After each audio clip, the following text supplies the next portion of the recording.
Welcome to the Cyber Center for Biblical Studies. Hi, my name is Herb Bateman. Today we want to focus attention on an Old Testament book, a small book that's found towards the end of the Old Testament, the book of Haggai. And we have with us today Michael Thigpen, who has his PhD from Hebrew Union College and currently the director of the Evangelical Theological Society to help broaden our understanding of perhaps this book of Haggai. Michael, welcome. Thank you.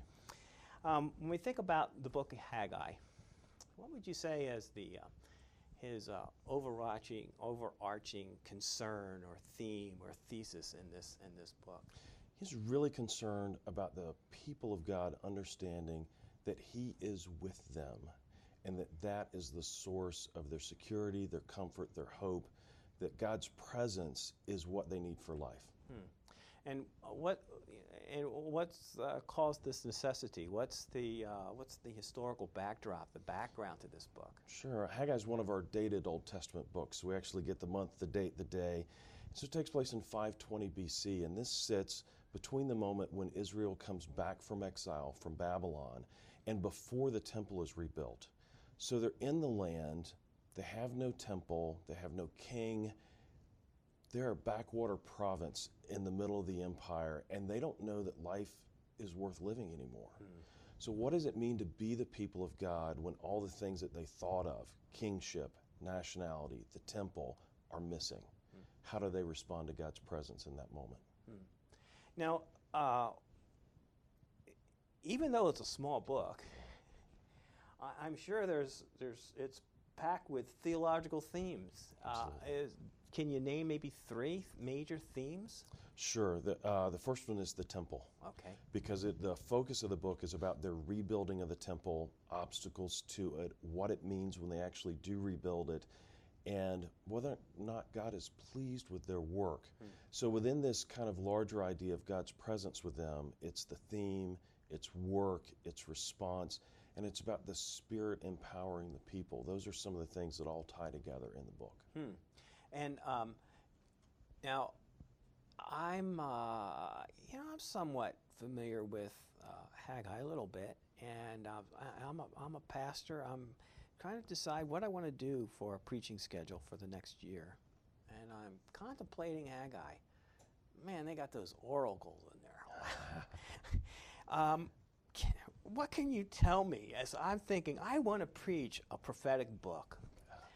What might you tell me as a pastor? How might you suggest me going about preaching this book with these oracles in there? I'm going to tell you Haggai is the most preacher-friendly book in the Minor Prophets. No kidding. Yeah.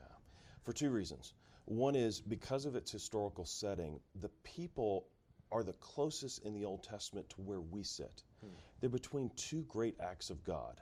They've been brought back from the exile, but the golden age that Isaiah talks about, when there's peace and stability, hasn't taken place yet. A lot like where we are between the resurrection and the second coming. So that ability to bridge that gap is much closer. Plus, they don't have a king. They don't have the temple yet.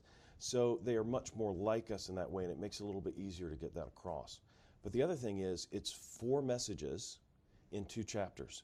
So to lay it out in a 4-week month, and the beauty is it's warning, promise, warning, promise. So the balance of discipline and encouragement is inherent within the book itself. So that is real good, and it's short, 4 weeks, Yes. 1 month.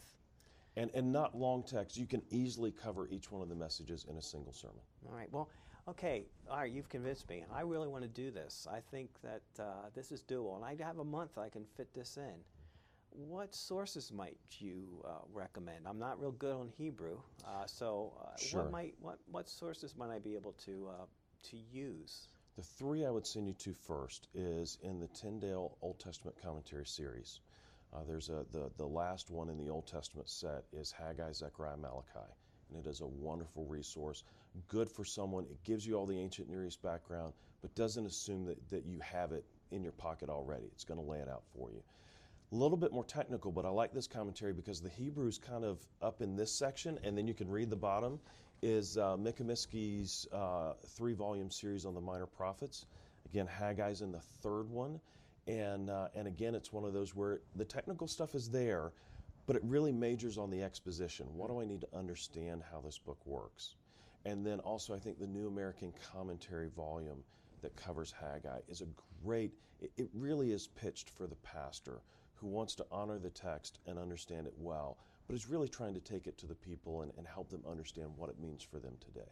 Fantastic. Michael, thank you so much. You're welcome. And thank you for joining us. And I hope that this might be an encouragement to preach one of these minor prophets that sometimes don't get preached very often. I hope that this might be an incentive for you to perhaps investigate and fit it into your preaching or teaching schedule. In the meantime, I trust you'll have a great day and that you'll walk with the King and be a blessing. Thank you.